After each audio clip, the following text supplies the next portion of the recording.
ನಿನ್ನೆ ಜಿಲ್ಲಾಡಳಿತ ಮತ್ತು ಜಿಲ್ಲಾ ಪಂಚಾಯತ್ ಇವರ ಸಂಯುಕ್ತ ಆಶ್ರಯದಲ್ಲಿ ಬೀದರ್ ನಗರದ ನೆಹರು ಕ್ರೀಡಾಂಗಣದಲ್ಲಿ 2025 ಕೋಟಿ ರೂಪಾಯಿಗಳ ಕಾಮಗಾರಿಗಳ ಉದ್ಘಾಟನೆ ಹಾಗೂ ಶಂಕುಸ್ಥಾಪನೆ ನೆರವೇರಿಸಿ ಮುಖ್ಯಮಂತ್ರಿ ಸಿದ್ದರಾಮಯ್ಯನವರು ಬಿಜೆಪಿ ವಿರುದ್ಧ ತಮ್ಮ ತೀವ್ರ ವಾಗ್ದಾಳಿಯನ್ನ ನಡೆಸಿದ್ದಾರೆ. ಇನ್ನು ಬಿಜೆಪಿಯವರು ಗ್ಯಾರಂಟಿಗಳಿಂದ ಅಭಿವೃದ್ಧಿ ಕೆಲಸ ಆಗೋಲ್ಲ ಅಂದಿದ್ರು. ನಾನು ಬಿಜೆಪಿಯ ವಿಜೇಂದ್ರ ನಾರಾಯಣಸ್ವಾಮಿ ಆರ್ ಅಶೋಕ್ಗೆ ಆಹ್ವಾನ ಕೊಡ್ತೀನಿ, ಒಂದು ಸಾರಿ ಬೀದರ್ಗೆ ಬಂದು ನಮ್ಮ ಅಭಿವೃದ್ಧಿ ನೋಡಿ ಅಂತ ಹೇಳಿದ್ದಾರೆ. ಅಷ್ಟೆಲ್ಲ ಅವರು ಹೇಳುವ ಹಾಗೆ ರಾಜ್ಯ ದಿವಾಳಿ ಆಗಿದ್ರೆ 2025 ಕೋಟಿಯ ಕಾಮಗಾರಿಯನ್ನು ಶಂಕುಸ್ಥಾಪನೆ ಮಾಡಲು ಆಗ್ತಿತ್ತಾ ಎಂದು ಪ್ರಶ್ನೆ ಕೂಡ ಮಾಡಿದ್ದಾರೆ.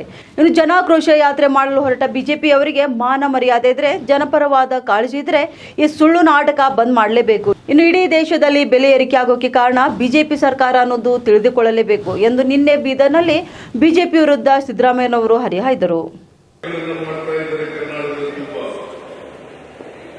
ಇವರಿಗೆ ಮಾನ ಮರ್ಯಾದೆ ಇದ್ರೆ, ಕಿಂಚಿತ್ತು ಜನಪರವಾದ ಕಾಳಜಿ ಇದ್ರೆ ಈ ಸುಳ್ಳು ನಾಟಕವನ್ನು ಬಂದ್ ಮಾಡಬೇಕಾಗಿದೆ. ಬೆಲೆ ಏರಿಕೆ ಯಾರಿದ್ದಾರೆ? ಇವತ್ತು ಇಡೀ ದೇಶದಲ್ಲಿ ಬೆಲೆ ಏರಿಕೆ ಆಗಿದ್ರೆ ಕೇಂದ್ರದಲ್ಲಿರ್ತಕ್ಕಂಥ ಬಿಜೆಪಿ ಸರ್ಕಾರ ಕಾರಣ ಅಂತಕ್ಕಂಥದ್ದನ್ನು ತಾವು ತಿಳ್ಕಬೇಕಾಗ್ತದೆ.